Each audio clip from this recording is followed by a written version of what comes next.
il y avait la nécessité de mettre en œuvre une mise en synergie du sport et de la culture qui facilite le fait que les enfants prennent de la passion sur certaines activités et qu'on arrive à les transcrire ensuite au niveau de l'éducation elle-même. Je prendrai un simple exemple. Les intervenants de ce matin sont partisans olympiques. Ça leur a permis de faire un cours de mathématiques et ça leur a permis aussi de faire un cours de géographie avec les 5 continents. Et les enfants se côtoient des grandes équipes, des champions du monde, des champions olympiques, et toute cette préparation qui est mise en œuvre pour eux, ils la vivent eux et ils l'intègrent, j'espère, dans des objectifs de rêve un petit peu pour eux.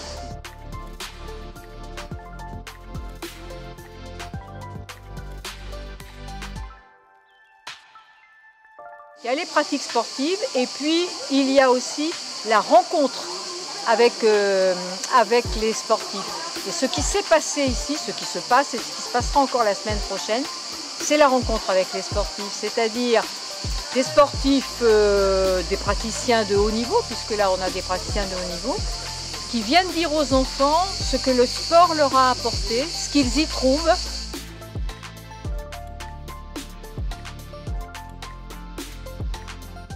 Le sport a une fonction sociale qui est essentielle et il faut qu'on utilise le sport de haut niveau pour faire en sorte d'attirer les jeunes et puis de les mettre dans une sorte de civisme, d'attitude qui respecte des règles, des apprentissages, des postures et qui font que voilà, ils sont attirés par un phénomène qui est intéressant, qui est le sport, hein, et à la culture bien entendu.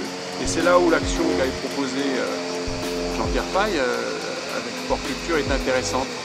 On a plusieurs entrées pour faire venir des jeunes ici. Pour le CREF, c'est une mission.